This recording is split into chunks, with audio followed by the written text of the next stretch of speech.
दुरैद ने बोलते हुए जिमल को खुद से मज़ीद करीब कर लिया। इससे पहले दुरैद जिमल को अपने मुकम्मल हिसार में लेता, जिमल उसे दूर होती हुई ड्रेसिंग टेबल पर रखे हेयर ब्रश को उठाकर अपने बालों में फेरने लगी। दुरैद ने जिमल के गुरेज को अच्छी तरह महसूस किया, मगर कुछ भी जताए बिना वो जिमल की पुश्त पर आकर खड़ा हुआ और जिमल से हेयर ब्रश लेता हुआ उसके बालों में फेरने लगा। लगता है मेरा सारा गुस्सा तुम अपने बालों पर निकाल चुकी हो इन 4 सालों में। दुरैद जिमल के बालों की लेंथ से देखकर उससे बोला। आपको मालूम है बड़े बाल मुझसे नहीं संभलते शुरू से ही। जिमल अपने शोल्डर से नीचे आते छोटे बालों का जवाब पेश करती हुई दुरैद को आईने से देखकर बोली, जिस पर दुरैद हल्का सा मुस्कुराया। अब मैं वापस आ गया हूँ डार्लिंग, तुम्हें पूरा का पूरा संभालने के लिए। आज से तुम्हें ये बात अपने माइंड में रखना है कि अब तुम्हें अपने बालों की लंबाई पहले जैसे करनी है अपनी दैत के लिए। दुरैद हेयर ब्रश को वापस ड्रेसिंग टेबल पर रखने के बाद जिमल का रुख दोबारा अपनी तरफ कर चुका था। वो खामोशी से जिमल को देखने लगा जो उसके सामने सर झुकाए अपने चेहरे पर आई नागवारी के तासुरात छुपाए खड़ी थी। पूछोगी नहीं अपनी दैत से कि आज तुम मुझे कैसी लग रही हो? दुरैद जिमल की थोड़ी के नीचे उंगली टिका कर उसका चेहरा ऊपर करता हुआ बोला। उसकी नज़रें दोबारा जिमल के गुलाबी होंठों पर टिक गई थी। दैत मुझे लग रहा है सब लोग पहुंच चुके हैं, मैं देख कर आती हूँ। जिमल उसकी बहकी हुई नज़रों से घबराती हुई अपने कमरे से जाने लगी, मगर दुरैद उसकी कलाई पकड़ कर चुका था। मैं तुम्हें बताना चाहता हूँ कि तुम कैसी लग रही हो। तुम्हें देखकर मुझे शुरू से ये महसूस होता है जैसे ऊपर वाले ने एक परी खास दुरैद आज़म के लिए दुनिया में भेजी है, जिसको दुरैद आज़म का दिल कितना चाहता है इसका अंदाज़ा शायद तुम खुद भी कभी ना लगा सकोगी। दुरैद जिमल का चेहरा दोनों हाथों में थाम कर उसे बोलता हुआ अचानक उसके होंठों पर झुका। जिमल ख्वाहिश के बावजूद दुरैद को पीछे नहीं हटा सकी। दुरैद उसकी सांसों को कैद करता हुआ अपनी सांसें जिमल के अंदर उतारने लगा। जिमल बेबसी से आंखें बंद किए साथ ही मुट्ठी में अपनी फ्रॉक को 2 बच्चे खड़ी थी। जिमल को लगा शायद आज दुरैद उसकी सांसें बंद कर देना चाहता है। तब उसने एहतजाजन दुरैद के सीने पर हाथ रखकर उसे पीछे हटाया तो दुरैद किसी शहर से आज़ाद हुआ। वो पीछे हुआ तो जिमल के होंठों से पिंक ग्लो साफ हो चुका था, जिसके लिए आज दुरैद को टिश्यू की ज़रूरत महसूस नहीं हुई थी। जिमल दुरैद की हरकत पर अपने चेहरे का रुख मोड़कर दुरैद उसकी पुश्त को देखता हुआ जिमल के कमरे से निकल गया। दुरैद, ये निशा है, इसका नाम सिमरन है, ये वासिफ और ये कैफ, ये चारों ही मेरे साथ यूनिवर्सिटी में पढ़ते हैं और मेरे बहुत अच्छे दोस्त हैं। जिमल कमरे में थोड़ी देर पहले हुई कार्रवाई को फरामोश कर इन चारों के साथ अपने घर के सिटिंग एरिया में बैठी हुई थी। दुरैद की वहाँ आमद पर एक एक करके सबका तारुफ करवाने लगी। खड़े क्यों हो गए तुम सब लोग, बैठो। दुरैद इन सबसे मिलकर मैं मुखातिब करता हुआ बोला। जिमल, तुमने हमारा तारुफ तो उनसे करवा दिया, मगर ये नहीं बताया कि ये कौन है। निशा सिमरन के बराबर में सोफे पर बैठती हुई जिमल से पूछने लगी, मगर इससे पहले ही जिमल कुछ बोलती उसके पास खड़ा हुआ दुरैद बोल उठा। जिमल के बजाय मैं खुद ही अपना इंट्रोडक्शन करवा देता हूँ तुम लोगों से। मैं जिमल का हस्बैंड हूँ, दुरैद आज़म। दुरैद अपने पास खड़ी जिमल के कंधे के गिर्द अपना बाजू फैलाकर उसके दोस्तों से अपना तारुफ करवाता हुआ ख़ास तौर पर कैफ को देखने लगा, मगर सिमरन, निशा और वासिफ वो तीनों ही हैरतज़दा होकर जिमल को देख रहे थे। सिमरन थोड़ी कंफ्यूज निगाहों से जिमल और दुरैद के बाद अपनी तरफ सोफे पर बैठे हुए कैफ को देख रही थी, जो इस इंकशाफ पर ज़रा सी भी हैरतज़दा नहीं था।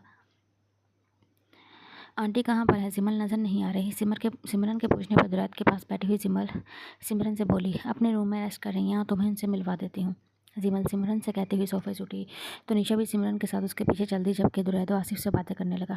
जिमल की बच्ची, तुमने इतनी बड़ी बात हम लोगों से छुपाई कि तुम एक इतना हैंडसम से हस्बैंड भी रखती हो। आखिर क्यों नहीं बताया तुमने हम लोगों को अपनी शादी के बारे में? वो तीनों वहाँ से उठकर हॉल में पहुंची तो सबसे पहले निशा जिमल की खबर लेती हुई उसे पूछने लगी, सिर्फ निकाह हुआ है मेरा दैत से, वो भी अभी नहीं 4 साल पहले। ये कोई ऐसी अहम बात नहीं मेरे लिए जो तुम लोगों को बताती। जिमल निशा की शिकवा करने पर बिल्कुल नॉर्मल अंदाज में उससे बोली, तुम्हारे लिए अहम बात ना हो, मगर निकाह कोई छोटी बात नहीं है। कम अज़ कम तुम्हें कैफ को अंधेरे में नहीं रखना चाहिए था। कितना दिल टूटा होगा उसका तुम्हारे बारे में हकीकत जानकर। सिमरन जो कि जिमल और कैफ के ताल्लुक से आगाह थी, अफसोस करते हुए कहने लगी, जिस पर निशा एक बार फिर हैरत से मुंह खोलकर जिमल को देखने लगी।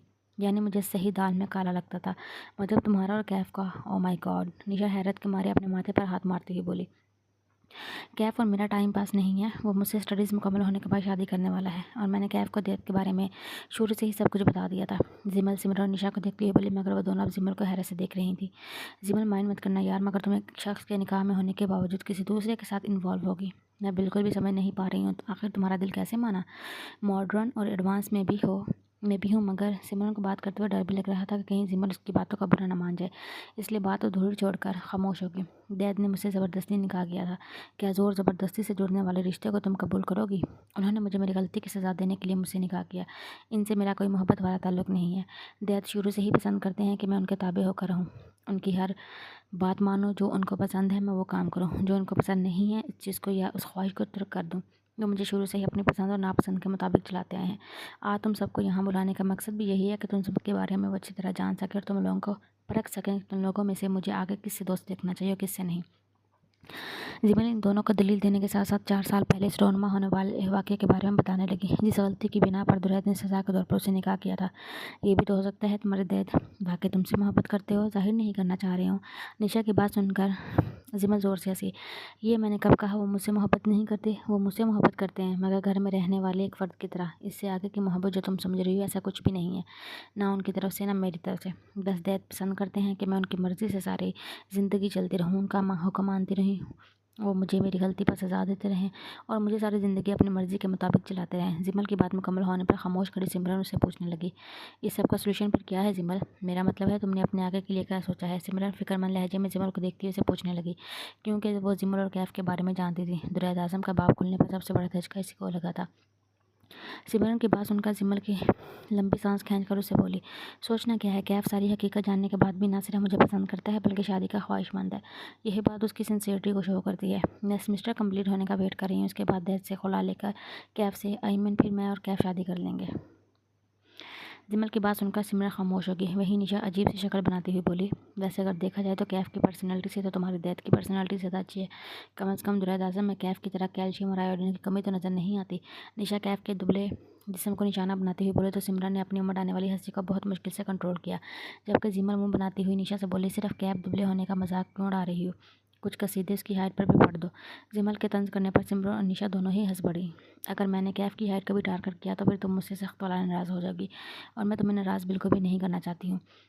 निशा जिमल के गाल पर जोर से चुटकी भरती हुई बोली, निशा तुम फजूल में कैफ की पर्सनैलिटी को लेकर बात कर रही हो। वो जिस ख़ानदान से बिलोंग करता है वहाँ पर पर्सनैलिटी ज़्यादा मैटर नहीं करती।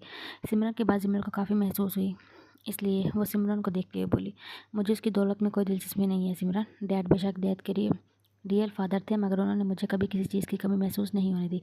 मेरे लिए मैटर रखता है कैफ का मुझसे मुखलिस होना और बस। जिमल की बात सुनकर सिमरन एकदम बोली, और अगर तुम्हें कभी ये मालूम हो जाए कि तुम्हारा हस्बैंड तुम्हारे और अपने रिश्ते को लेकर मुखलिस है, साथ ही वो तुमसे मोहब्बत भी करता है, और ये निकाह उसने महज गुस्से या जिद में नहीं किया, तो क्या तब भी तुम दुरैद आज़म को छोड़कर कैफ का इंतखाब करोगी? सिमरन की बात सुनकर जिमल बिल्कुल खामोश हो गई थी। चलो तुम दोनों मम्मा से मिल लो, मैं ज़रा किचन का चक्कर लगा कर आती हूँ। जिमल सिमरन और निशा से बोलती हुई वहाँ से चली गई।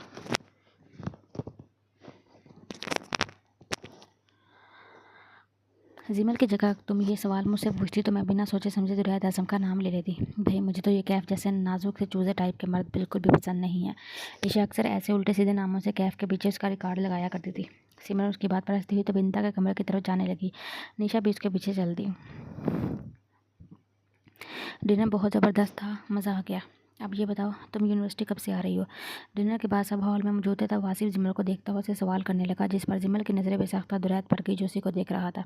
कल कल से ज्वाइन करूँगी। तुम क्यों इतने खामोश हो कैफ? वासिफ को जवाब देते ही जिमल कैफ को देखते हुए उसे पूछने लगी, मगर कैफ के जवाब देने से पहले ही दुरैद बोल उठा, बोर हो रहा होगा कैफ? क्यों कैफ, ऐसा ही है। चलो गाइस ऐसा करते हैं, ट्रूथ और डेयर खेलते हैं, क्या ख्याल है तुम सबका?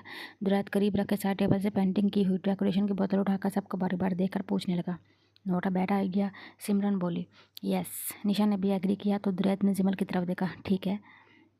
वो भी कंधे झुकाती हुई बोली तो दुरैद ने पास रखे टेबल पर बोतल को लिटाकर घुमाया। इत्तेफाक से बोतल की कार वाली साइड दुरैद पर आकर रुकी। सब उसी को देखने लगे। वो वासिफ के बोलने का इंतज़ार करने लगा जो दुरैद के सामने बैठा हुआ था। तो दुरैद सर, आप अपने लिए क्या चूज़ करेंगे, ट्रूथ या डेयर? वासिफ दुरैद को देखता हुआ पूछने लगा। सच बोलने में घबराना कैसा, मगर मैं कितना डेयरिंग हूँ ये तो डेयर जीतने के बाद ही तुमको अंदाज़ा होगा, इसलिए मैं तो ये तुम पर छोड़ता हूँ, तुम डेयर देना चाहोगे या कोई सच सुनना चाहोगे? दुरैद वासिफ से बोलता हुआ पीछे सोफे पर टेक लगाकर वासिफ के बोलने का इंतज़ार करने लगा। क्यों ना दोस्तों हम सब लोग कोई सच जानने के साथ साथ डेयर भी देख लें। तो सर जी आपने जिमल को कोई ऐसी सच बात बतानी है जो उसकी इल्म ना हो, या फिर इससे आपने कभी ना कही हो, और साथ ही डेयर के तौर पर हम लोग आपको अपनी जिमल के साथ एक रोमांटिक कपल डांस करते हुए देखना चाहते हैं। क्यों भाई, क्या ख्याल है दोस्तों?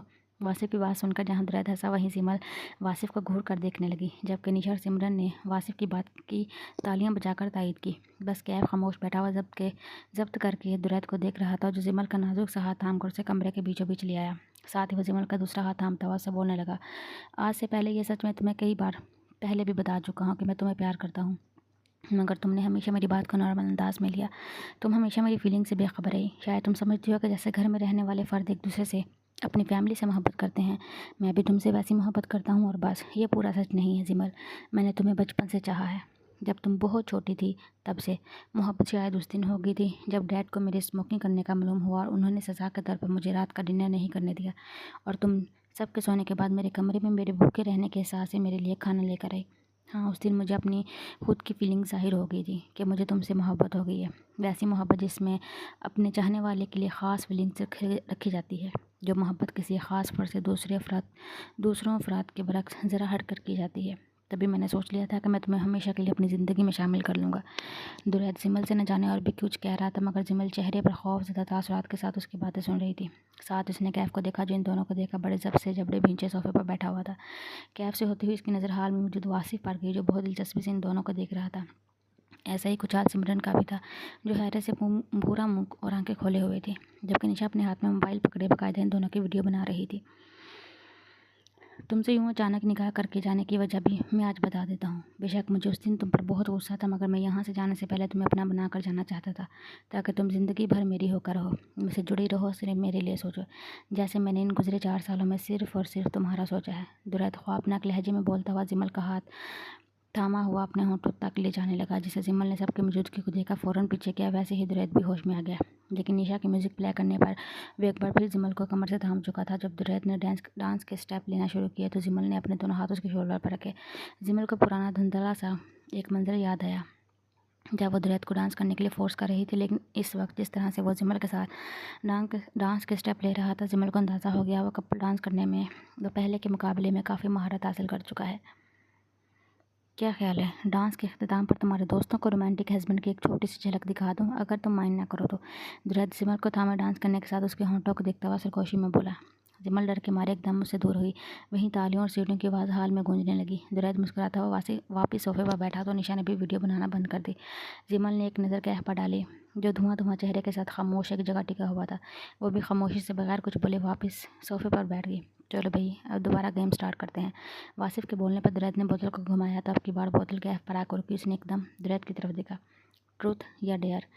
दुरैद कैफ को देखता हुआ पूछने लगा। सब तजस्सुस से कैफ को देखने लगे। डेयर। कैफ दुरैद की बातों से अंदाज़ा लगा चुका था कि वह कुछ ना कुछ इसके और जिमल के बारे में ज़रूर जान गया है, या फिर इसे शक है। दूसरा, कैफ ने अंदाज़ा लगा लिया था कि दुरैद एक चालाक इंसान है। जब भी वो इसे ट्रूथ का मौका दिए बगैर जल्दी से डेयर बोला। तुम्हारा डेयर यहाँ पर मौजूद नहीं है। अगर तुम सबको भी कैफ का डेयर देखना है तो मेरे और कैफ के साथ बैक यार्ड में आ जाओ। दुरैद सोफे से उठता हुआ बोला तो कैफ समेत वासिफ, निशा, सिमरन और जिमल दुरैद के पीछे बैक यार्ड की तरफ जाने के लिए तैयार हो गए। रिलैक्स यार, तुम्हारे चेहरे पर तो अभी से हवाइयाँ उड़ी हैं, जैसे मैं तुम्हें शेर के पिंजरे में जाने का कह दूंगा। बैग यार पहुँच कर दुरैद कैफ का चेहरा देखता हुआ बोला, जो स्विमिंग पूल को देखकर अच्छा खासा घबराया हुआ था, क्योंकि बचपन से ही इसे डीप वाटर फोबिया था। मैं कोई बच्चा नहीं हूँ जो डेयर करने से डर जाऊँ। तुम डेयर बोलो, अगर मैं ना कर सकूँ तो बात करना। कैफ दुरैद का डेयर सुनने बगैर उस पर अपना डर जाहिर नहीं करना चाहता था, इसलिए वो कॉन्फिडेंस से बोला, जिमल ज़रा अपना ब्रेसलेट देना। कैफ की बात सुनकर दुरैद जिमल से बोलता हुआ खुद इसकी कलाई पर मौजूद ब्रेसलेट उतारने लगा। जिमल खुद भी घबराकर कैफ को देखने लगी, क्योंकि इसके फोबिया के बारे में वो जिमल ही नहीं, वो तीनों भी जानते थे। बेफिक्र हो, इस ब्रेसलेट को मैं इस पूल में नहीं फेंकूंगा जो तुम डर के मारे बार बार स्विमिंग पूल को देख रहे हो। दुरैद की बात पर जिमल और कैफ को छोड़कर वासिफ, निशा, सिमरन हंसने लगे। दुरैद दीवार के साथ फिक्स हुआ उस पाइप के पास आया जो ऊपर की तरफ जा रहा था। उस पाइप में बाकायदा चढ़ने के लिए 3 से 4 फुट के फासले पर छोटे साइज़ के सरिया फिक्स किए हुए थे, जिनकी मदद से आसानी से ऊपर की तरफ चढ़ा जा सकता था। दुरैद एक सरिया पर अपना शूज़ रखकर ऊपर चढ़ने लगा। जिमल समेत सब दुरैद को देख रहे थे। जब वो आखिर के 3 स्टेप चढ़ने से रह गए तो दुरैद ने जंग-आलूद सरिया पर अपना जूता नहीं रखा, क्योंकि वो जानता था कि ये सरिया कमज़ोर है, इस पर वज़न डालने से वो नीचे गिर सकता है। इस जंग-आलूद सरिया के पास दीवार पर मौजूद वो कांचे में अपना जूता फंसाकर ऊपर चढ़ने लगा। नीचे देखने वाले शायद ये भी कोई स्टंट का हिस्सा समझ रहे हों। वो चढ़कर जिमल का ब्रेसलेट वहाँ रखा है जहाँ पानी का बड़ा सा टैंक मौजूद था, और एहतियात से नीचे उतरकर वापस आ गया। ऊपर पानी के टैंक के पास जिमल का ब्रेसलेट मौजूद है, तो मैं वो ब्रेसलेट लाना होगा, सिंपल। दुरैद कैफ को देखता हुआ बोला तो कैफ सर उठाकर दीवार की हाइट देखने लगा। ये इतना भी सिंपल नहीं है जैसा तुम कह रहे हो। कैफ दीवार पर लगे हुए पाइप की हाइट देखते हुए बोला तो सिमरन और निशा एक दूसरे को देखकर आंखों ही आंखों में मुस्कुराने लगे। बच्चों वाला टास्क है यार ये। वासिफ भी कैफ को देखकर बोला तो दुरैद फ़ौरन बोला, पर हर बच्चा नहीं कर सकता वासिफ। दुरैद की बात सुनकर जिमल को छोड़कर वो तीनों हंसने लगे, जबकि दुरैद अपनी हंसी छुपाता हुआ कैफ को देखने लगा, जो खार भरी नज़रों से उसी को देखने के बाद ऊपर चढ़ने लगा। अरे वाह, चूसा तो हिम्मत वाला निकला। निशा सिमरन को देख रहा आहिस्ता से बोली, जिस पर सिमरन उसे हंसती हुई आंखें दिखाने लगी। बार बार नीचे मत देखो कैफ, बस ऊपर चढ़ते चले जाओ। You can do it man. Wasif बार बार कैफ के नीचे देखने पर ऊंची आवाज़ में कैफ से बोला, मगर जैसे ही कैफ ने जंगल सरिये पर जूता रख कर वजन डाला, सरिया दीवार से निकल गया। इससे पहले वो नीचे गिरता कैफ पाइप पकड़ चुका था। नीचे मौजूद सिमर की चीख निकली, जबकि निशा सिमरन अफसोस से वो करती रह गई। कैफ घबराओ नहीं, तुम आराम से नीचे आ सकते हो। आसिफ की आवाज़ आने पर कैफ दोबारा नीचे देखने लगा। उसके हाथों की गिरफ्त पाइप पर कमज़ोर होने लगी। डैड उसको बचा लें प्लीज़, वो नीचे गिर जाएगा। जिमल घबरा कर दुरैद से बोली, जो दिलचस्पी से कैफ के टास्क को भरपूर तरीके से एंजॉय कर रहा था। रिलैक्स डार्लिंग, वो बच्चा नहीं है, अपना दिमाग इस्तेमाल करके आराम से नीचे आ सकता है। दुरैद जिमल से प्यार भरे लहजे में बोला ही था। कैफ के हाथों से पाइप की गिर छूटी और नीचे गिर पड़ा। चलो जी, ये तो गया काम से। सिमरन अफसोस से कैफ को देखते हुए बोली। वासिफ और जिमल दोनों ही नीचे गिरे हुए कैफ की जाने बढ़े, जबकि जो कि अपना कंधा पकड़े दर्द से चीख रहा था, साथ ही खा जाने वाली नज़रों से दुरैद को देख रहा था। दुरैद ने खुद भी कैफ को देखकर तंजी हंसते हुए अपना सर झटका। जिमल, तुम मानो या ना मानो, इसको मैंने इंसान ने जानबूझकर मेरे साथ ये सब किया है। सुबह जब जिमल यूनिवर्सिटी पहुंची तब उसे सिमरन ने कैफ की कंडीशन के बारे में बताया, क्योंकि रात में ही कैफ की शोल्डर में काफ़ी दर्द था, इससे अपनी कार ड्राइव नहीं हो पा रही थी। वासिफ उसे जिमल के यहाँ से हस्पताल ले गया था। वहाँ जाकर मालूम हुआ कि कैफ के बाजू की हड्डी अपनी जगह से सिरक गई है और साथ उसके पाँव पर भी हेयर लाइन फ्रैक्चर आया था। वो इस वक्त हॉस्पिटल के बेड पर लेटा हुआ जिमल से मोबाइल पर बात कर रहा था। दैत की तुम्हारे से कोई दुश्मनी तो नहीं है कैफ, जो उन्होंने तुम्हें जानबूझकर प्री प्लान गिराया हो, और प्लीज़ उनके लिए बैड वर्ड यूज़ मत करो। जिमल कैफ की बात की नफ़ी करते हुए उसे बोली। कैफ का दुरैद को कमीना कहना जिमल को बिल्कुल अच्छा नहीं लगा, जिसके लिए उसने कैफ को टोक दिया। जिमल, तुम उस दुरैद के बच्चे की सहाय लेना बंद करो। प्लीज़ ये मत बोलना कि इसका इज़हार मोहब्बत सुनकर तुम उसकी मोहब्बत में मुब्तला हो चुकी हो, या तुम्हें भी अचानक कल रात से उससे प्यार हो गया है। कैफ को जिमल का दुरैद की साइड लेना बिल्कुल भी पसंद नहीं आया था। जब भी वो तब कब बोला, तुम बात को कहाँ से कहाँ लेकर चले गए हो कैफ। दैत के साथ मेरा बचपन गुजरा है, उन्हें तुम या कोई दूसरा बुरा लगे तो मुझे बुरा ही लगेगा। और दैत का इज़हार मोहब्बत सच छोड़ी था, वो भला मेरे बारे में ऐसा कैसे सोच सकते हैं। वो सब कुछ तो उन्होंने वैसे ही सबके सामने बोल दिया होगा। जिमल कैफ से ज़्यादा अपने आप को अपनी बात का यकीन दिलाकर बोली। साथ ही उसने दुरैद के ख्याल का बुरी तरह झटका। वो कल रात से ही दुरैद के ख्याल को ऐसे ही झड़क रही थी। वो दुरैद के लिए कुछ महसूस ही नहीं करना चाहती थी। अगर वो सब कुछ सच था भी तो ये याद रखना जिमल कि मैं तुम्हें दुरैद आज़म से प्यार करता हूँ, से ज़्यादा प्यार करता हूँ। मुझे कल बिल्कुल अच्छा नहीं लग रहा था, जैसे वह तुम पर हक जता रहा था। मैं बिल्कुल भी बर्दाश्त नहीं कर पाऊँगा अगर तुम्हारा माइंड या फिर दिल मेरी तरफ से हटा भी। कैफ जिमल को वार्निंग देता हुआ बोला तो जिमल खामोश होगी। उसे कल शाम का वो मनाजिर याद आने लगे जब दुरैद ने उसके बेडरूम में पूरे इस्तेहकाक के साथ जिमल के होंठों पर मोहर सर्द की थी। उसने तो कभी कैफ को अपने नज़दीक नहीं आने दिया था, मगर वो दुरैद को ऐसा करने से रोक नहीं सकी थी। ये सब अगर कैफ को मालूम हो जाता तो क्या वो बर्दाश्त कर पाता। कहाँ खो गई हो यार, मुझसे बात करते करते तुम। कैफ की मोबाइल पर आवाज़ सुनकर जिमल एकदम होश की दुनिया में आकर बोली। कहीं नहीं, तुम्हारे बारे में सोच रही थी। बहुत चोटें आई हैं कल रात तुम्हें कैफ, जिमल बात बनाती हुई बोली। मगर ये सच भी था कि वह कैफ के लिए फ़िक्रमंद थी। मेरे बारे में सोचो मत जिमल, मुझसे मिलने के लिए आओ मेरे पास, मैं तुम्हें देखना चाहता हूँ यार। कल तो इस दुरैद आज़म की मौजूदगी में मैं तुम्हें ठीक से देख भी नहीं पाया। मुझे तो ऐसा महसूस हो रहा था कि जैसे मैं नज़र उठाकर तुम्हें देखूंगा तो दुरैद आज़म मुझे वैसे ही जला कर रख कर देगा। तुमने नोट किया वो वासिफ से बाकी सबसे कितने अच्छे तरीके से बात कर रहा था और मुझे कैसे घूर रहा था। कैफ ने जो महसूस किया वो जिमल ने भी महसूस किया था, मगर वो इस बात को गोल करते हुए बोली। मिलने का तो ये है, मैं ऑफ टाइम में निशा या फिर सिमरन में से किसी के साथ तुम्हारे पास हॉस्पिटल आती हूँ।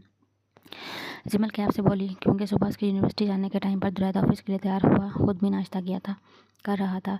आप यहाँ पर क्या कर रहे हैं दैद। जिमल ने यूनिवर्सिटी के ऑफ टाइम में जब दुरैद को यूनिवर्सिटी में देखा तो वो दुरैद से हैरत का इजहार करते हुए पूछने लगी। यहाँ पर और किसके लिए आऊँगा माई लेडी, ऑफिस से तुम्हारे लिए ही आया हूँ, आ जाओ, कार वहाँ पार्क है। दुरैद जिमल को इशारा करते हुए खुद अपनी कार की तरफ बढ़ने लगा। दैद मेरी बात सुने प्लीज़, मुझे घर से पहले हॉस्पिटल जाना है कैफ को देखने। वासिफ और सिमरन तो इसको देख कर आए थे, मैंने सोचा मैं निशा के साथ जाकर उसे देख कर आती हूँ। जिमल की बात सुनकर दुरैद कुछ पल इसको खामोशी से देखने के बाद एकदम बोला। निशा को छोड़ो, तुम मेरे साथ चलो हॉस्पिटल, इसी बहाने मैं भी देख लेता हूँ बेचारे से कैफ को, न जाने कहाँ कहाँ से अपनी हड्डियाँ तड़वा बैठा है। दुरैद अफसोस से बोलता हुआ कार की तरफ बढ़ा तो जिमल को भी ना चाहते हुए दुरैद के साथ जाना पड़ा, मगर अस्पताल से वापसी पर जिमल को अच्छा खासा गुस्सा आया हुआ था, जिसका इजहार उसने दुरैद से कार में बैठते ही किया। आप हॉस्पिटल किस लिए गए थे दैद? बीमार की याद करने के लिए या फिर उसका मजाक बनाने के लिए? कैफ एक तो जिमल को दुरैद के साथ आता हुआ देखकर वैसे ही बुरी तरह तब गया था, ऊपर से दुरैद ने कैफ पर अफसोस करना शुरू कर दिया कि वो कैफ को सिर्फ ऊपर से ही कमज़ोर समझता था, लेकिन उसके अंदरूनी हालात और पुर्जे भी काफ़ी ढीले ढाले और कमज़ोर हैं। बकौल दुरैद के कि कैफ को अपने आप को और अपनी हड्डियों को काफ़ी स्ट्रॉन्ग बनाना चाहिए, जिसके लिए वो दुरैद ने अच्छी खुराक टैबलेट्स के इस्तेमाल का भी मशवरा दिया। दुरैद कैफ के यूनिवर्सिटी के हर जाने का और इसके सेमेस्टर ना देने का भी अफसोस कर रहा था। साथ ही साथ उसने कैफ के कल पर भी मातम करते हुए बताया कि अगर वो पाइप पर लटक ही गया था तो उसे किस ट्रिक से नीचे आना चाहिए था, ना कि वो डर के मारे पाइप पास से छोड़ देता। साथ ही दुरैद ने कैफ को ब्रेन तेज करने की एक्सरसाइज की भी कुछ तरकीब बताई। जितनी देर जिमल दुरैद के साथ हॉस्पिटल में मौजूद रही, इतनी ही देर सिर्फ दुरैद बोलता रहा, लेकिन अब कार में बैठने पर जिमल शुरू हो गई थी। मैं क्यों कैफ का मजाक उड़ाऊंगा? उसने खुद हरकत ही अपने मजाक उड़ाने वाली की है। देखा नहीं कल पाइप पर लड़का हुआ कितना फनी लग रहा था? दुरैद अपनी हंसी छुपाकर बोलता हुआ कार ड्राइव करने लगा। उसकी ना छुपने वाली हंसी को देखकर जिमल को दुरैद पर गुस्सा आने लगा। बहुत हंसी आ रही है आपको? ज़रा एहसास है आपको? उसके शोल्डर की हड्डी में क्रैक आया है, उसके पाँव में प्लास्टर बंधा हुआ है और वो 2 माह तक यूनिवर्सिटी नहीं आ सकता। वो बेचारा सेमेस्टर नहीं दे पाएगा। जिमल दुरैद से गुस्से में बोल रही थी, मगर उसको कैफ की हालत देखकर अफसोस हो रहा था। अस्सलाम वालेकुम। स्टॉप इट जिमल, मैंने उससे नहीं कहा था कि हाइट से छलांग लगाकर अपनी कमज़ोर और नातवा हड्डियों का हलवा बना दो, ना ही उसे उसके सेमेस्टर ना देने की वजह मैं बना हूँ। अकल से उसे खुद काम लेना चाहिए था। दुरैद ड्राइविंग करता हुआ सीरियस होकर जिमल को बोला तो जिमल ने अपना सर झटका। न जाने क्यों उसे लग रहा था जैसे दुरैद ने उसे आराम से यूनिवर्सिटी जाने ही इसलिए दिया है क्योंकि कैफ 2 माह तक बेड रेस्ट पर है, या ये भी हो सकता है कैफ को प्लान करके दुरैद ने ज़ख्मी किया हो ताकि जिमल यूनिवर्सिटी जा सके। कैफ का दुरैद पर शक करना सही हो। आपने उसे टास्क दिया था, आप जानते थे कि कौन सा क्लूज़ है जिस पर पाँव का वज़न देने से वह दीवार से निकल जाएगा। आपको कैफ के ऊपर जाने से पहले उसको इन्फॉर्म करना चाहिए था दैद, लेकिन आपने उसकी कोई ज़रूरत नहीं समझी क्योंकि शायद आप चाहते थे कि कैफ को नुकसान पहुँचे। जिमल गुस्से में बोली तो दुरैद एकदम कार को ब्रेक लगाया और अब वो भी गुस्से में जमीन को घूर रहा था। ज़्यादा ही ज़ुबान नहीं चल रही तुम्हारी इस वक्त। कैफ सिर्फ टूटा फूटा लेकिन ज़िंदा है, इसलिए उसके लिए जज्बाती होना बंद करो। एक दोस्त होने की हैसियत से तुमने जितना कैफ के लिए अफसोस कर सकती थी वो कर चुकी हो। अब मैं दोबारा तुम्हारे मुँह से कैफ का नाम ना सुनूँ। कैफ से ज़्यादा तुम अपने सेमेस्टर पर ध्यान दो जिसके लिए तुम्हें यूनिवर्सिटी जाने की परमिशन दी है मैंने। दुरैद ने जिमल को आंखें दिखाकर झड़कता हुआ बोला तो जिमल बिल्कुल खामोश हो गई। पीछे दूसरी कार हॉर्न दे रही थी, जिसको देखकर दुरैद ने दोबारा कार स्टार्ट करके ड्राइव करना शुरू कर दिया। दुरैद के सारे दोस्त जो कि थोड़ी देर पहले उसके घर पर इन्वाइट थे, कुछ देर कबल ही वापस अपने घरों को लौटे थे। दुरैद लिविंग रूम से निकलकर तबिंदा के बेडरूम की बंद लाइट को देखकर अंदाज़ा लगा चुका था कि वह सो चुकी है, जबकि जिमल के कमरे से बजते हुए मोबाइल की आवाज़ ने उसे जिमल के कमरे की तरफ मुतवज्जा किया। कॉर्नर टेबल पर रखे हुए मोबाइल पर आती कैफ की कॉल को देखकर नागवार शिकने दुरैद के माथे पर नुमाया हुई। रात के वक्त जिमल को कॉल करने की कोई ख़ास वजह, दुरैद की कॉल रिसीव करके बगैर सलाम दुआ के कैफ से मुखातिब हुआ तो दूसरी साइड दुरैद की बात सुनकर कैफ का मूड भी ख़राब हो गया। क्या मैं पूछ सकता हूँ रात में इस वक्त तुम जिमल के कमरे में क्या कर रहे हो? रात के वक्त दुरैद की जिमल के कमरे में मौजूदगी कैफ को भी हज़म नहीं हुई थी, इसलिए बेसाख्ता वो भी दुरैद से पूछ बैठा। तुम जिमल के यूनिवर्सिटी फ़ेलो हो तो अपनी लिमिट में रहो। तुम ये बात पूछने का हक़ नहीं रखते हो कि मैं इस वक्त जिमल के कमरे में क्या कर रहा हूँ। और दूसरी बात भी जान लो, मुझे अपने और जिमल के बीच किसी दूसरे की मुदाखलत बिल्कुल ख़ास पसंद नहीं, तो तुम इस बात का ख्याल रखना। और एक आखिरी बात कैफ, अगर तुम चाहते हो कि तुम्हारी बाकी की हड्डियाँ सलामत रहे तो जिमल से दूर रहना। अगर अक्लमंद होगे तो मेरी इस बात को याद रखोगे। दुरैद कैफ को बोलकर लाइन डिस्कनेक्ट करके मोबाइल बेड पर उछालता हुआ अपने बेडरूम में चला आया। वह अभी सोच ही रहा था कि जिमल अपने बेडरूम में नहीं तो कहाँ मौजूद है, जब भी अपने बेडरूम की खिड़की की तरफ उसकी नजरें गई, जहाँ पूल के अंदर दोनों पाँव डाले जिमल किसी गहरी सोच में गुम थी। आज के दिन वो सारा ही वक्त अपनी वाइफ को ढंग से नहीं देख पाया था। दुरैद ड्रेस चेंज करने के बाद कैजुअल ट्राउज़र और टी शर्ट में बैकयार्ड की तरफ जाने का इरादा करने लगा। यहाँ अकेली बैठी क्या सोच रही हो मेरी pink doll? Light pink colour की कैप्री और पिंक कलर के ही टॉप में वो अपने दोनों पाँव पूल के अंदर डाले किसी गहरी सोच में गुम थी। तब दुरैद बैक यार्ड में आकर हाथ में मौजूद गाउन और टॉवल को रिलैक्सिंग चेयर पर रखने के बाद जिमल को देखता हुआ उसे पूछने लगा। जिमल अपनी सोचों से निकलकर दुरैद को देखने लगी। क्यों, क्या अब आपको मेरे यहाँ बैठकर कुछ सोचने पर भी एतराज़ है? कल जब वो जिमल को कैब के पास हॉस्पिटल से घर लाया था तब से जिमल उससे नाराज़ थी, इसलिए तंजिया लहजे में दुरैद को देखते हुए पूछने लगी। सिर्फ उन सोचों पर एतराज़ है जो सोचें तुम्हारे दिमाग के लिए मुज़र साबित हो सकती हैं, दुरैद मुस्कुराता हुआ बोला, साथ ही अपनी टी शर्ट उतारकर रिलैक्सिंग चेयर पर उछाली। मैं अब बच्ची नहीं हूँ दैद, और अपना अच्छा बुरा खुद समझ सकती हूँ, इसलिए अब आप बार बार यूँ एतराज़ात उठाना बंद करें, जिमल जताने वाले अंदाज में दुरैद से बोली। मगर जैसे ही अपनी टी शर्ट उतारने के बाद दुरैद के दोनों हाथ अपने ट्राउज़र पर गए, जिमल ने वैसे ही अपने दोनों हाथों में चेहरा छुपा लिया। दुरैद उसकी हरकत पर मुस्कुराता हुआ डाई मारकर पूल में छलांग लगा चुका था, तो जिमल अपने चेहरे से दोनों हाथों को नीचे करके दुरैद को देखने लगी, जो इस वक्त बिना शर्ट के ट्राउज़र में मौजूद पूल के अंदर से जिमल को देख रहा था। मुझे मालूम है तुम अब बच्ची नहीं हो, लेकिन बेवकूफ़ हो जो गलत देखने के बावजूद नादानी पर उतरी हुई हो, दुरैद स्विमिंग करता हुआ जिमल के पास आकर बोला, जो कि अभी तक अपने दोनों पाँव पूल के अंदर डाले बैठी थी। जिमल दुरैद की बात पर खामोशी से उसे देखने लगी। न जाने उसे क्यों महसूस हुआ जैसे दुरैद उसके और कैफ के बारे में जानता है। वह बिना कुछ बोले वहाँ से जाने का इरादा करने लगी। कहाँ जा रही हो? इससे पहले जिमल अपने दोनों पाँव पूल से बाहर निकालती दुरैद उसके दोनों पाँव पकड़कर प्यार से पूछने लगा। मामा के पास जा रही हूँ, जिमल जिस अंदाज में बोली, दुरैद को इस वक्त कोई छोटी बच्ची लगी थी जो उससे हवा थी। सो चुकी हैं वो, यहाँ पूल के अंदर आ जाओ मेरे पास। दुरैद ने बोलने के साथ ही अचानक जिमल के दोनों पाँव को पूल के अंदर खींचा, जिससे वो पूल के अंदर आ गिरी। अगर दुरैद फ़ौरन उसे कमर से ना पकड़ता तो जिमल पूरी की पूरी पानी के अंदर मौजूद होती। ये क्या हरकत की है आपने दैद? मुझे पूरे का पूरा भिगो डाला। आप पीछे हटे। जिमल को दुरैद की इस हरकत पर बेहद गुस्सा आया। वह कमर तक पानी में मौजूद थी। दुरैद की दोनों हाथ अपनी कमर के गिर से हटाती हुई नाराज़ लहजे में बोली, अभी पूरा कहाँ भिगोया है जान? पूरा तो पूल के अंदर तुम अब जाओगी, वो भी अपने दैद के साथ। दुरैद ने जिमल के बाहर निकलने से पहले इसे अपने दोनों बाजुओं में मजबूती से जकड़ लिया। दैद ये क्या? जिमल बोल भी नहीं पाई कि दुरैद उसके होंठों पर अपने होंठ रखता हुआ पानी के अंदर पहुंच चुका था। जिमल दुरैद की इस बेबाक हरकत पर पहले वाली हरकत से भी ज़्यादा गुस्सा हुई थी। वो दुरैद की गिरफ्त से आज़ाद होने के लिए अपने हाथों को चलाने लगी। उसके मुंह से बबल्स निकल रहे थे। दुरैद की गिरफ्त से आज़ाद होकर उसने अपना सर पानी से बाहर निकालकर खांसने लगी। इतनी फजूल हरकतें कर रहे हैं आप, क्यों तंग कर रहे हैं आखिर मुझे? दुरैद जिमल के खांसने पर उसके पास आकर जिमल की कमर से हिलाने लगा। जिमल आंखें दिखाकर गुस्सा करती हुई उससे बोली, इसे तंग करना नहीं कहते मेरी जान, बल्कि शरारत करना कहते हैं। क्यों भूल जाती हो मेरे और तुम्हारे दरमियान अब एक मजबूत रिश्ता कायम हो चुका है जिसमें बेतकल्फ़ी बुरी नहीं लगती। आओ साथ में स्विमिंग करते हैं। दुरैद ये वक्त जिमल के साथ गुजारना चाहता था, इसलिए उसको मनाता हुआ उसे स्विमिंग करने का बोलने लगा। भूल चुकी हूँ मैं स्विमिंग करना, ना मुझे दिलचस्पी रही है स्विमिंग करने में। अब मैं बस अपने रूम में जाना चाहती हूँ दैद। जिमल रात के इस वक्त दुरैद और अपने आप को भीगा हुआ देखकर और दुरैद की बातें सुनकर बोली। इस वक्त दुरैद जिस मूड में था, जिमल को उसके पास ठहरना खतरे से खाली नहीं लग रहा था, इसलिए दुरैद से बोलते ही वो पूल में मौजूद सीढ़ियाँ चढ़ने लगी। दुरैद चाहता था वो ज़बरदस्ती जिमल को अपने पास रोक सकता था, मगर वो महसूस कर चुका था कि जिमल इससे पहले खवा थी। वो अब इसे मज़ीद अपने आप से बददिल नहीं करना चाहता था, इसलिए जिमल को पूल से बाहर जाता हुआ देखने लगा। दैद, आपने यार्ड का दरवाज़ा बंद क्यों कर दिया? इसके अंदर का लॉक तो ख़राब था, और अब डोर को बाहर से कोई खोलेगा तभी हम दोनों बाहर जा सकेंगे, वरना हम दोनों यार्ड में लॉक रहेंगे। जिमल वापस पूल की तरफ आकर दुरैद से परेशान लहजे में बोली, बख्श से मैंने लॉक चेंज करने को कहा तो था मैंने। एक तो ये लोग भी कोई भी काम ढंग से नहीं करते। रुको मैं चेक करता हूँ। दुरैद जिमल को बोलता हुआ पूल से खुद भी बाहर निकल कर रिलैक्सिंग चेयर से टॉवल उठाकर अपने शोल्डर पर डालता हुआ यार्ड का लॉक चेक करने लगा, जो कि जंग आलूद होने की वजह से जाम था। अब क्या होगा दैद? जिमल परेशान होकर दुरैद को देखती हुई पूछने लगी, जो कि मुसलसल दरवाज़ा खोलने की जद्दोजहद में लगा हुआ था।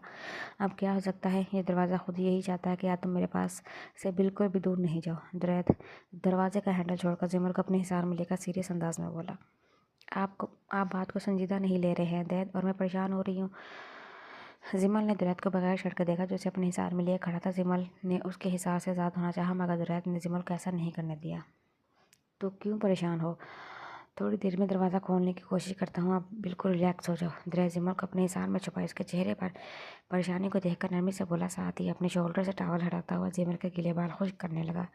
मुझे सर्दी भी लग रही है दैद। नवंबर के महीने रात के पहर हल्की हल्की चलने वाली हवा से जिमल को वाकई ठंडी महसूस होने लगी, तो वह दुरैद को देखते हुए बोली, जाओ स्टोर रूम में जाकर बाथ गाउन पहन लो। दुरैद उसके गीले कपड़ों को देखकर जिमल से बोला। जिमल यार्ड में मौजूद छोटे से स्टोर रूम में गाउन लेकर चली गई, जबकि दुरैद रिलैक्सिंग चेयर से अपनी टी शर्ट उठाकर पहनने के बाद दीवार पर फिक्स हुए पाइप पर चढ़ने लगा, जहाँ इसने 2 दिन पहले जिमल का ब्रेसलेट रखा हुआ था। जिमल बात गाउन पहने स्टोर रूम से बाहर निकली और हाथ में मौजूद गीले कपड़े एक साइड पर रखते हुए चारों तरफ में नजरें दौड़ाकर दुरैद को ढूंढने लगी, जो उसे दीवार के साथ लगे पाइप से नीचे उतरता हुआ दिखाई दिया। जिमल समझ गई दुरैद यकीनन ऊपर छत पर जाने के बाद वहीं से नीचे गेट पर मौजूद वॉचमैन को यार्ड का दरवाज़ा खोलने का कह चुका होगा। वॉचमैन को बोल दिया ना आपने कि दरवाजे का लॉक खोल दे।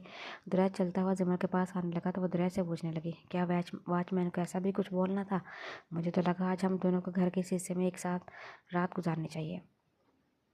वो जिमल की कलाई पर उसका ब्रेसलेट पहनाता हुआ संजीदगी से बोला, जिस पर जिमल नाराजगी से दुरैद को देखने लगी। लगता है इन 4 सालों में तुम्हें अपना दर्द और उसका मजाक बुरा लगने लगा है। दुरैद जिमल के चेहरे के तासुरात देखता हुआ दुरैद से बोला, ऐसी तो कोई बात नहीं है। जिमल दुरैद की बात पर एकदम उससे पड़ी और अपने चेहरे के जाविये ठीक करने लगी। तो फिर जो भी बात है वो यहाँ मेरे करीब आकर मुझे बता दो। दुरैद रिलैक्सिंग चेयर पर बैठने के बाद जिमल को अपनी थाई पर बिठाता हुआ बोला। दुरैद की इस अचानक कार्रवाई पर जिमल एकदम सटपटा सी गई। दयादा मैं बच्ची नहीं रही हूँ जो आप इस तरह से मुझे। जिमल उसकी गोद में बैठी हुई दुरैद से बोली, मगर दुरैद की नज़रों से कन्फ्यूज होकर आधी बात उसके मुंह में ही रह गई। मुझे तो तुम अभी भी कोई छोटी सी बच्ची ही लगती हो, और मुझे अब यह भी मालूम है कि इस बच्ची पर मुकम्मल मेरा इख्तियार है, इसलिए दिल में आती हुई कोई भी अपनी ख्वाहिश को मैं रद्द नहीं कर सकता। दुरैद जिमल से बोलता हुआ रिलैक्सिंग चेयर पर पीछे कमर टिकाकर आराम से बैठ गया और जिमल को अपने हिसाब में ले लेते हुए उसका सर अपने सीने पर रख दिया। जिमल दुरैद की बात सुनकर बिल्कुल खामोश हो गई और कैब के ख्याल आते ही वो सोचने लगी कि वो किस राह पर निकल चुकी है। क्या दुरैद से उसके इख्तियारात छीनना इतना आसान होगा जितना वो समझ बैठी है? खामोश क्यों हो गई जान? बातें करो ना अपने दिल से, जैसे पहले करती थी ढेर सारी बातें। दुरैद जिमल की कमर पर अपने दोनों बाजू को बांधे अपने सीने पर रखे हुए जिमल के सर पर अपने होंठ रखता हुआ उसे बोला, इतना परफेक्ट कपल डांस कब सीखा आपने? जिमल जानती थी दुरैद के हिसाब से उस वक्त आज़ाद होना चाहे भी तो दुरैद उसे कभी आज़ाद नहीं करता, इसलिए कैब के ख्याल को झटका दुरैद के सीने पर सर टिकाई से पूछने लगी, लंदन में अपने फ्रेंड जैक की गर्लफ्रेंड से। दुरैद की बात सुनकर जिमल उसके सीने से सर उठाकर संजीदगी से दुरैद को देखने लगी और मुस्कुराता हुआ जिमल को देखने लगा। और क्या क्या सीखा है जैक की गर्लफ्रेंड से? जिमल तंजिया लहजा अख्तियार करती हुई दुरैद से पूछने लगी तो वो जोर से हंसा, और बाकी कुछ तुम्हारे दैद को सीखने की ज़रूरत नहीं है, सब उसे पहले से ही आता है। दुरैद जिमल के चेहरे पर अपनी नज़र टिकाए मैंने खैज़ लहजा अख्तियार करता हुआ बोला। दुरैद की नज़रों की झपकी से बचने के लिए जिमल ने दोबारा उसके सीने पर अपना सर रख दिया। अब क्या सोचने लगी? दुरैद अपने हाथों की उंगलियां जिमल के बालों में फेरता हुआ से पूछने लगा, जबकि उसका दूसरा हाथ अब भी जिमल की कमर के गिर्द लिपटा हुआ था।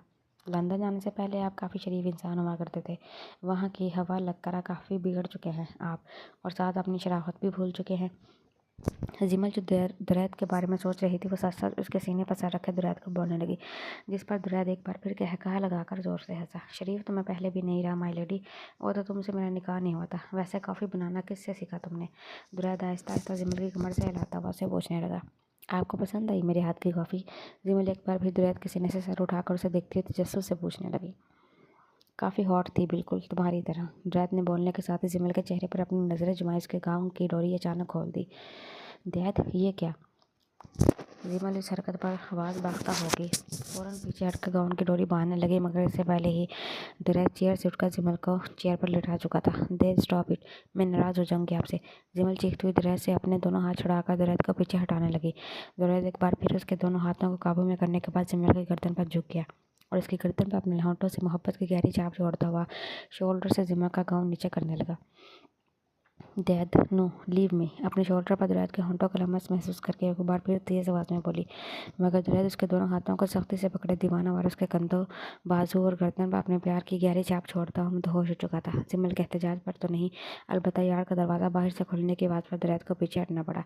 आप बहुत ज़्यादा बदतमीज़ है दैद, आपको ज़रा भी एहसास है अपनी हरकत का? I hate you. दुरैद की शिद्दत भरे अंदाज पर गुस्सा करते हुए उसे देखकर बोले और गाउन से अपने शोल्डर्स को कवर करते हुए चेयर से उठ गई।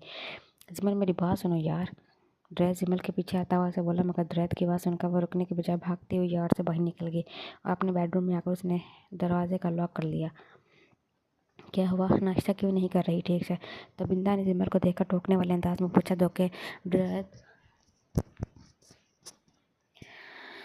जो कि दुरैद के डाइनिंग टेबल पर आने से कबल ठीक से नाश्ता कर रही थी, मगर दुरैद के कुर्सी पर बैठते ही वो नाश्ते से हाथ पीछे कर चुकी थी।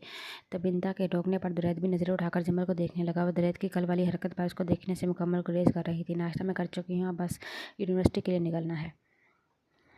जिमल तबिंदा को मुख्तसर सा जवाब देकर चुकी थी, तभी दुरैद फ़ौरन बोला, वापस बैठ जाओ, मैं नाश्ता करके तुम्हें यूनिवर्सिटी ड्रॉप कर दूंगा। वो खुद भी ऑफिस जाने के लिए रेडी था। जिमल को देखकर जल्दी से बोला, मैं चली जाऊंगी, ड्राइवर के साथ आपको जहमत करने की ज़रूरत नहीं है। जिमल एक नज़र दुरैद पर डालकर नाराज़ लहजे में बोली। उसने दुपट्टे से अपनी गर्दन पर मौजूद निशानात को अच्छी तरह कवर किया था, जो दुरैद की दीवानगी ज़ाहिर कर रहे थे। जब मैं कह रहा हूँ यूनिवर्सिटी तुम्हें मैं ड्रॉप कर दूंगा, तो बिला वजह ज़िद करने की ज़रूरत नहीं है, बैठ जाओ चेयर पर फ़ौरन। दुरैद आपके पास जिमल को देखता हुआ रौबदार लहजे में बोला, तो वह चेयर पर बैठने के बजाय दुरैद को देखने लगी। फिर झगड़ा कर लिया तुम दोनों ने? तमीज़ा जो कि खामोशी से इन दोनों को देख रही थी, बीच में दाखिलत करते हुए बोली, ऐसी कोई बात नहीं है, इसकी आदत बन चुकी है छोटी छोटी बातों पर बुरा मान जाने की। दुरैद बात को डालता हुआ तपिंदा से बोला। खुद चेयर से उठकर जिमल का हाथ नरमी से पकड़ता हुआ उसे चेयर पर बिठाने लगा। छोटी बात? वो छोटी बात थी जो कल रात आपने की थी। बताएं ज़रा दैद मामा को कि किस बात का बुरा माना है मैंने। जिमल चेयर पर बैठती हुई दैद से बोली, जिस पर दुरैद हैरत से पूरी आंखें खोले जिमल को देखने लगा, जबकि तनपिंदा कन्फ्यूज़ होकर दुरैद को देखने लगी। ये कल रात मेरे साथ कपल डांस करने की जिद कर रही थी, मेरा मूड नहीं था, ज़रा सा डांटे मैं बुरा मानकर बैठ गई। दुरैद नॉर्मल लहजे में तबिंदा को बताने लगा, जिस पर तबिंदा कोई तबसरा किए बगैर मुस्कुराहट छुपाने को चाय पीने लगी। दूसरी तरफ जिमल दुरैद के झूठ पर घूर कर उसको देखने लगी। अब तुम्हारा मुँह नाश्ता करने के लिए खुलना चाहिए, सिर्फ खामोशी से प्रॉपर नाश्ता करो, फिर यूनिवर्सिटी जाना है। दुरैद जिमल के नाश्ते की टेबल की प्लेट उसके सामने रखता हुआ बोला, और साथ ही उसे आंखें भी दिखाई ताकि वो तबिंदा के सामने कुछ उल्टा सीधा बोलने से बाज रहे। बड़ी बीबी आपका फ़ोन है। निकत ने नाश्ते के टेबल पर तबिंदा को उसका बजता हुआ मोबाइल ला कर दिया। हाँ ज़रकून, खैरियत, कैसे फ़ोन किया तुमने? तबिंदा मोबाइल पर नंबर देखकर कॉल रिसीव करती हुई बोली, तो दुरैद नाश्ता करता हुआ तबिंदा को दिखने लगा। ज़रकून बी आज़म की एबटाबाद में मौजूद रहाइश की मुलाजमा का नाम था। 18 साल पहले जब समन की उस कॉटेज में मौत वाक़ हुई थी, तब से दुरैद मुश्किल से ही एबटाबाद में मौजूद उस कॉटेज में मुश्किल से 2 या 3 मरतबा गया था। उसको वहाँ अजीब सी वहशत महसूस होती थी, मगर आज़म हर साल वहाँ तबिंदा के साथ चंद दिन गुजार कर आता, क्योंकि आज़म के ऑफिस की एक ब्रांच वहाँ पर भी मौजूद थी। नहीं नहीं, उसे डॉक्टर के पास ले जाने की ज़रूरत नहीं है। अगर उसकी हालत ज़्यादा बिगड़ गई है तो डॉक्टर को वहाँ पर ले आओ। बाकी मैं खुद तुम्हारे बेटे खादिम से शाम में बात कर लूँगी और उसे समझा दूँगी कि क्या करना है। तबिंदा ने कॉल काट कर मोबाइल टेबल पर रखा तो दुरैद उसका चेहरा दिखने लगा। क्या हुआ? कुछ परेशान लग रही हैं आप, क्या कोई मसला हो गया है? दुरैद तबिंदा को गौर से देखता हुआ सब पूछने लगा। नहीं, सब ठीक है, ज़रकून बी के शौक की तबीयत कुछ ठीक नहीं थी, वही बता रही थी मुझे। तबिंदा बेध्यानी में बिना सोचे बात बनाती हुई दुरैद को बोलने लगी। ममा, मगर ज़रकून बी के हस्बैंड की तो। जिमल नाश्ता करते हुए अचानक से तबिंदा से बोली, मगर उसकी बात मुकम्मल होने से पहले ही तबिंदा बुरी तरह उस पर बरस पड़ी। तुम से अभी दुरैद ने क्या कहा है? खामोशी से नाश्ता करो। जिमल, तुम्हें हर वक्त बोलने के अलावा कोई दूसरा काम है कि नहीं? कितनी बार समझाया है कि लड़कियों को बिला वजह नहीं बोलना चाहिए। तुम्हारी अक्ल में आती ही नहीं है मेरी बातें। बड़ी होने के बावजूद अभी तक तुम्हारी अकल घुटनों में मौजूद है। मुझे तो समझ में नहीं आता कि आखिर तुम बड़ी कब होगी और कब तुम्हें अकल आएगी। तबिंदा जिमल को बिना किसी बात पर सुबह ही सुबह अच्छी खासी सुना चुकी थी, जिस पर जिमल की शक्ल बाकायदा रोने वाली होगी। वो कुर्सी से उठकर बैग शोल्डर पर डालती अपने आंसू जब्त किए बाहर निकल गई। दुरैद खामोशी से तबिंदा को देखने लगा, जो कि ज़रकून बी की कॉल के बाद से मुसलसल परेशान नजर आ रही थी। उसे तबिंदा के रवैये की वजह समझ में नहीं आई थी कि आखिर क्यों तबिंदा ने गलत बोला कि ज़रकून बी के शोहर की तबीयत ख़राब है। अगर जिमल ये बोलने वाली थी कि ज़रकून बी के हस्बैंड की तो 2 साल पहले डेथ हो चुकी है, तो इस बात का दुरैद को इल्म था। ये बात आज़म खुद दुरैद को बता चुका था जब वो लंदन में था। दुरैद तबिंदा से कुछ पूछे बिना खामोशी से चाय का मग उठाए छोटे छोटे सिप लेता हुआ तबिंदा के चेहरे के तार चढ़ाव गौर से देखने लगा।